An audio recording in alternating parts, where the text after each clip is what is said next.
એમ. જ્યારે તમે logo making process તમે હોય એમાં તમારું આ જે જોઈએ છે કે લોગો તો હવે એઆઈ બે ક્લિક બે પ્રોમ્પ્ટ નાખો હા. એઆઈ બનાવી દે છે. તો તમને શું લાગે છે કે એઆઈ આવવા કારણે તમારો બિઝનેસ તો ઠપ થાય છે કે થોડીક તમને એમાં ક્રિએટિવિટી મળે છે? જો હું આમ જોઈએ તો પોઝિટિવ લેવા માંગુ છું. પોઝિટિવલી આપણે જઈએ ને તો બહુ બેનિફિટ બી છે એનો. કારણ કે ક્લાયન્ટ ખુદે પણ જાતે જ લોગો ડિઝાઇન કરી લે છે. રાઈટ.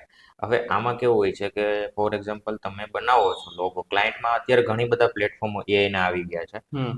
એનો યુઝ કરીને ક્લાયન્ટને માની લો કે અમે લોકો 2 થી 3 દિવસે કે એક દિવસે પ્રોવાઈડ કરતા હોય 2 થી 3 કોન્સેપ્ટ. જેમ કે ક્લાયન્ટ એક ક્લિક ઉપર એને એક હારે 100 થી 200 કોન્સેપ્ટ મળી જતા હોય છે સામે. હમ.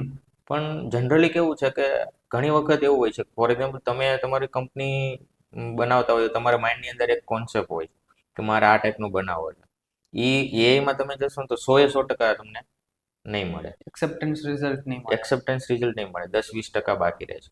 તો એના માટે ક્લાયન્ટ અમારી પાસે આવતા હોય છે કે મારા માઇન્ડની અંદર આ ડિઝાઇન છે, આ ટાઈપનું મારે બનાવવો છે, બનાવી દે.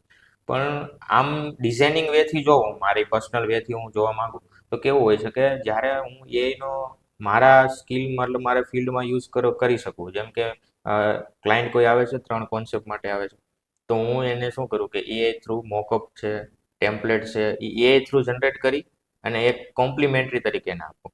બરાબર. તો હંમેશા ડિઝાઇનર માટે બહુ બેનિફિટની વસ્તુ છે કે આપણે નેગેટિવ ન લેતા, આપણે એનો કઈ રીતે મેક્સિમમ યુઝ કરી શકીએ એઆઈ. તો એ બહુ ઇમ્પોર્ટન્ટ છે. હું બી કરું છું, એઆઈ યુઝ કરું છું. બટ કેવું હોય છે કે અમુક ડિઝાઇન બનાવવા માટે, અમુક આઈડિયાઝ લેવા માટે આપણે યુઝ કરતા હોય છે. એઆઈ ને જ્યારથી તમે ડિઝાઇન એઝ અ વર્ક ફ્લોમાં તમે યુઝ કરો છો, તો તમારો ટાઈમ શેડ્યુલ થોડોક ઓછો થયો છે કે ટાઈમ ડ્યુરેશન એક લોગો બનાવવા પાછળ કે થોડુંક વધ્યું છે? કારણ કે પહેલા તો એઆઈ નહોતું, એઆઈ નું ઇન્વોલ્વમેન્ટ તો ખાસ કરીને હમણાં એકાદ વર્ષથી જ થયું. હા. હા, એટલે એમાં કેવું થયું, મારે જે પ્રોડક્ટિવિટી છે એ વધી છે.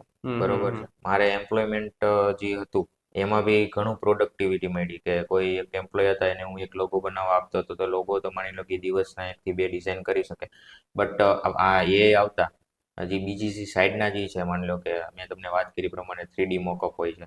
કોઈ બી લોગો કયા પ્લેસ કરવાથી કેવો લાગશે, બેનરમાં પ્લેસ કરવાથી કેવો લાગશે, તો એ બધી વસ્તુઓ મને ઇઝીલી બનાવી આપે છે એઆઈ.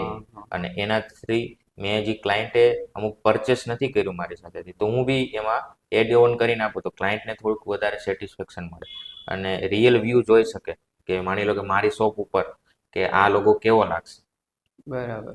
બરોબર. કોઈ બી બિઝનેસ કેટેગરી અલગ અલગ હોય છે, તો કન્સ્ટ્રક્શન વાળા હોય છે તો બિલ્ડિંગ ઉપર લોગો કેવો લાગે છે, ફૂડ વાળા હોય તો એનો કેફેમાં કેવો લાગે છે. તો એ બધા આખા વ્યૂ આપણે ક્રિએટ કરી શકીએ.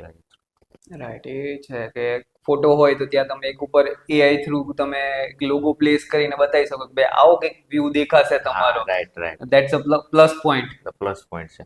રાઈટ. તો ક્લાયન્ટ કન્વિન્સ કરવો થોડોક વધારે ઈઝી રહે. ઇઝીલી અને ક્લાયન્ટ માટે પણ સારું છે ને. જો ક્લાયન્ટને ખ્યાલ હમ. આવી જશે કે મારી શોપમાં આ લોગો લાગવાથી મારી શોપ આ ટાઈપની દેખાશે. રાઈટ. બરોબર. હા, તો હા. હું ઇઝીલી અન્ડરસ્ટેન્ડ કરી શકી કે આ લોગો બેટર છે કે આ લોગો બેટર છે. ઘણી વખત એવું થતું હોય છે કે લોગો આમ જોવામાં સારો લાગતો હોય છે, પણ જ્યારે પ્લેસમેન્ટ કરીએ આપણે કોઈ બી પ્લેસ ઉપર, તો અમુક વખતે કલરને લીધે કે બેકગ્રાઉન્ડને લીધે ખરાબ લાગતો હોય. તો એ પહેલેથી જ તમને જો ખ્યાલ આવી જાય કે આ લોગો અહીંયા બેટર લાગશે, તો વેલ એન્ડ ગુડ. ક્લાયન્ટ માટે પણ સારું લોગોની છે. અંદર તમે ઓલી કલર સાયકોલોજી યુઝ કરો છો? હા, કલર સાયકોલોજી બહુ ઇમ્પોર્ટન્ટ છે. જો આમાં તમને ખાસ વાત કરીએ ને તો કેટેગરી ઉપર અમે પહેલા કલર ડિફાઇન કરેલા હોય છે. હમ. બરોબર. માની લો કે કોઈ બી એજ્યુકેશન રિલેટેડ છે કે એવું હોય તો આપણે એમાં બ્લુ કલર યુઝ કરતા હોય છે. બરોબર. પછી માની લો કોઈ ફૂડ રિગાર્ડિંગ છે તો આપણે એમાં red and orange colour, yellow colour use શું આ છે? એ બધા કેવું હોય છે, કેટેગરી ઉપર ડિપેન્ડેડ હોય છે. બરોબર. એમ જે માની લો કે ફાર્મા રિલેટેડ કોઈ બીમારી પાસે કેટ આવતા હોય તો એનો ગ્રીન ને યલો ટાઈપના આપણે યુઝ કરતા હોય છે. હમ. તો એ આખી એક સાયકલ છે કે જે કલર ઇમ્પેક્ટ કરતા હોય છે, બધી કેટેગરી વાઇઝ ઇમ્પેક્ટ કરતા હોય છે.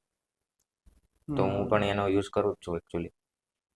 લોગો મેકિંગ પ્રોસેસ થોડીક ટફ લાગે છે, બટ એઆઈ આવવાથી ઘણા ખરા ચેન્જીસ થયા હશે તમારા ડિઝાઇન મેકિંગ પ્રોસેસમાં. હા, એટલે એ થ્રુ ચેન્જીસ ઘણા બધા થયા છે. એક તો ફાસ્ટ થઈ ગઈ, પહેલા તો બહુ ફાસ્ટ વર્ક કરી શકીએ આપણે અને હમ. ઇઝીલી અન્ડરસ્ટેન્ડ છે. અને આપણે માની લો કે કોઈ બી કોન્સેપ્ટ કે કોઈ બી રિવ્યૂ કરવા હોય કે બીજાના, તો ઇઝીલી આપણને એમાં મળી જાય કે આ ટાઈપનો લોગો, આ ટાઈપના આપણે એટલી કેટેગરીમાં જઈ શકશું.